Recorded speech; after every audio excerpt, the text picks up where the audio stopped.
Humans of the cardboard, welcome back to Just Nuts, guys.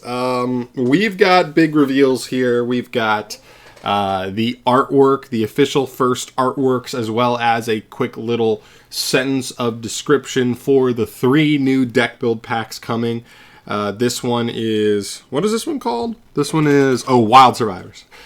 For the Wild Survivors deck build pack in the OCG, this will come to us, halfway through the year, probably in 2023. But still, it's still very exciting to see some of these new artworks and see kind of what's coming. Because deck build packs have been pretty dang hot as of late. I think they've done a pretty good job overall.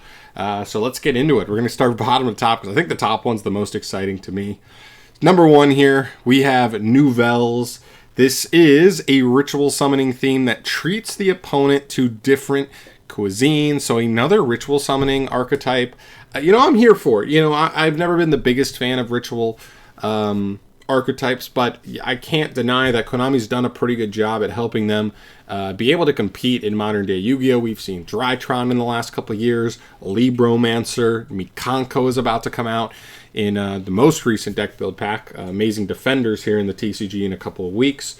I think and the fact that Libromancer and Drytron kind of just have generic synergy, and there's a lot of really good just generic support cards for rituals in general, means that it doesn't have to be a perfectly well-rounded archetype. It just needs a little something, and a lot of these other cards can kind of fill the gaps. So we'll have to see on that, but good start, Nouvelles. I also like the design. I like he has 4 eyes, like the black eyes with the red pupils. Very cool.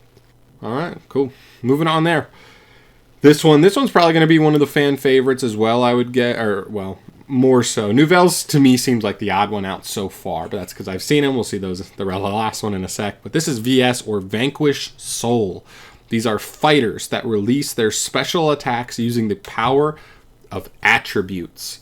Very, very interesting stuff here. Obviously, they could go a ton of different routes just based off of that description. I mean, it almost just looks like a dragon or a fiend archetype just based off of this, but knowing that it's attribute-based means there's also a decent chance that the types aren't the same either, so you obviously may not run into a ton of synergy there, but maybe it's one of those things. I mean, it kind of makes me think of, Plunder Patrol a little bit, how they are, very attribute-driven, matching up versus the opponent. Maybe this deck does something similar where, you're trying to match up correctly against your opponent, certain attributes, or just match them specifically.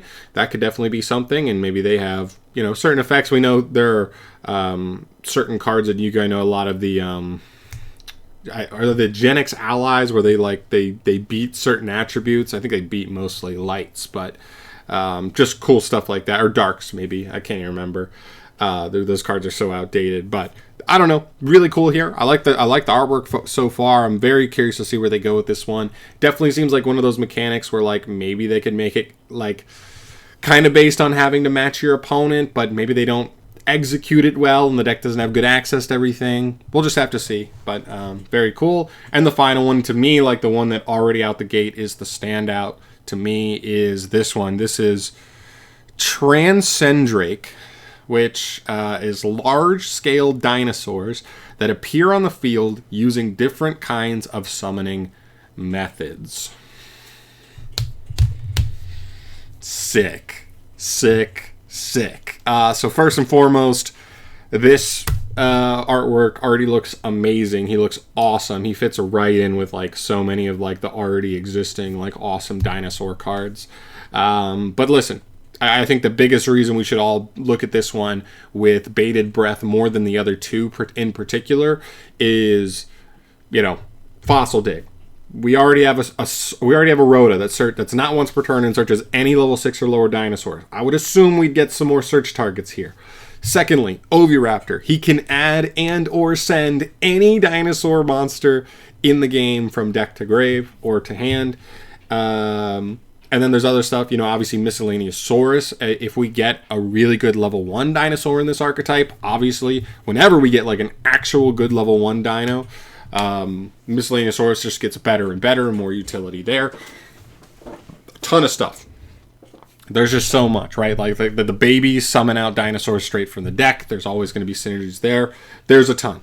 The deck are like dinosaurs already have like built-in boss monster in UCT, Pancratops, stuff like that. So yeah, the most interesting part here is that it says using different summoning methods.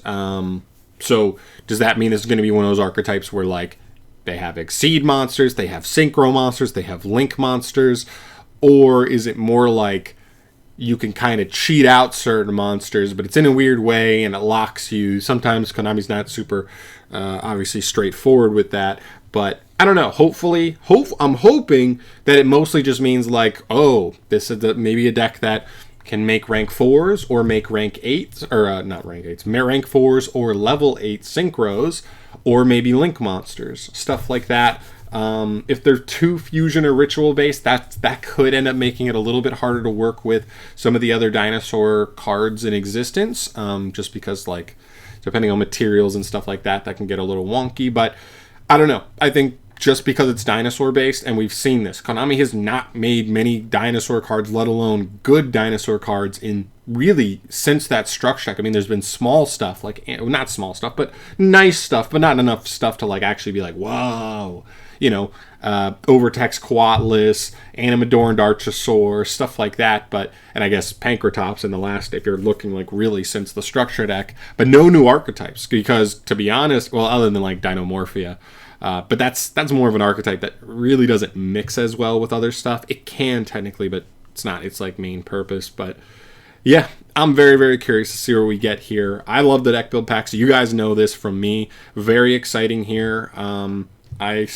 Can't remember exactly when this is supposed to come out in the OCG. I think it's going to be in March is when this set comes out for them. So if you guys don't know, the way they usually do the deck build packs is they'll release the artworks, like right now we're getting today, and then in a couple weeks they'll like reveal pretty much all of one archetype except for like maybe one important card and save that till the end. Then a couple weeks later they'll reveal the second archetype, same thing, saving one card for later, and then the third, and then probably within 1 or 2 weeks of the actual set coming out, they'll reveal those final cards for the archetype just to kind of get one last little boost of hype right before the set actually drops. But yeah, we'll keep an eye out for those. Very excited. I'll obviously bring you news whenever we get those drops on the new archetypes, and I'm excited. I'm really, really excited on these. Very cool. But yeah, that's it for me today, guys. Thank you so much for watching. As always, let me know in the comment section down below, just based off of artwork and quick little descriptions here, what are you excited for most from here, and what do you want to see as far as how these archetypes kind of function and perform? I'd love to hear your thoughts down below. But I'm out of here. Thanks for watching. Subscribe if you haven't. You want to see more stuff from me. Peace.